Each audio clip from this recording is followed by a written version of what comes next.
Assalamualaikum warahmatullahi wabarakatuh. Nama saya Muhammad Faisal Kadi. Dan di sini saya akan membawakan presentasi mengenai korupsi dan integritas diri serta faktor-faktor penyebab korupsi. Pertama, korupsi. Korupsi berasal dari bahasa Latin yaitu corruptus atau corruption. Artinya buruk, bejat, menyimpang dari kesucian, perkataan menghina atau memfitnah.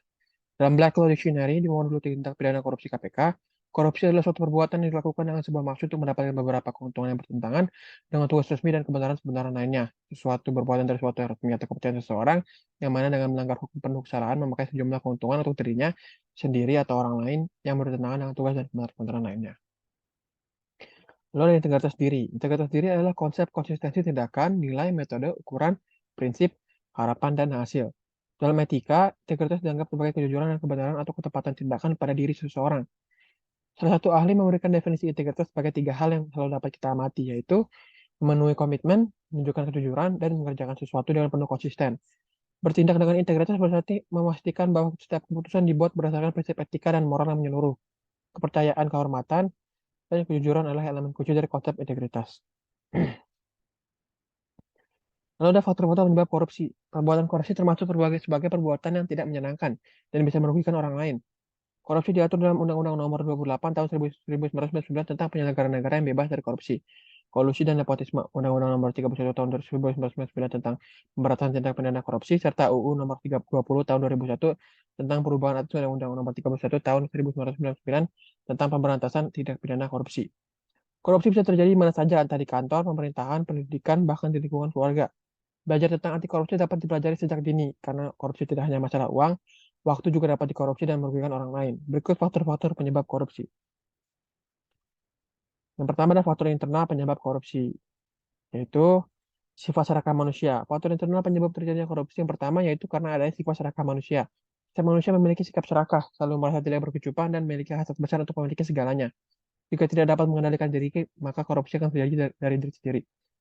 Lalu dorongan keluarga. Karena memiliki jabatan yang tinggi, ada beberapa orang menyelewengkan jabatannya untuk korupsi. Bahkan pelaku tindak pidana korupsi mendapatkan dorongan dari keluarganya untuk melakukan perbuatan tersebut. Hal ini tentu saja didasari dengan alasan memenuhi kebutuhan keluarga. Lalu ada yang terakhir adalah gaya hidup yang konsumtif. Demi diterima dalam lingkungan sosial, banyak orang memilih untuk melakukan gaya hidup yang konsumtif. Hal ini bisa menyebabkan terjadinya korupsi secara disadari.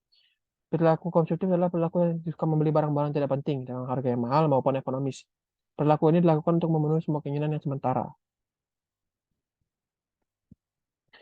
Lalu ada faktor eksternal penyebab korupsi. Yang pertama, aspek pemahaman masyarakat terhadap korupsi. Adanya aspek pemahaman masyarakat yang kurang terhadap korupsi bisa menjadi penyebab terjadinya korupsi. Hal ini didasari karena masyarakat tidak sadar kalau terlibat dalam korupsi atau menjadi korban utama dalam tindak pidana korupsi. Masyarakat juga kurang paham jika korupsi dapat dicegah dan diberantas. Lalu ada aspek ekonomi. Penyebab terjadinya korupsi paling sering terjadi karena ada aspek ekonomi. Karena banyaknya kebutuhan untuk hidup dan merasa memiliki pendapatan yang kurang, sehingga ada sebagian orang menekan melakukan korupsi. Aspek ekonomi bisa menjadi dasar manusia merasa terdesak untuk mengambil jalan pintas demi mencukupi kebutuhan dan keinginannya.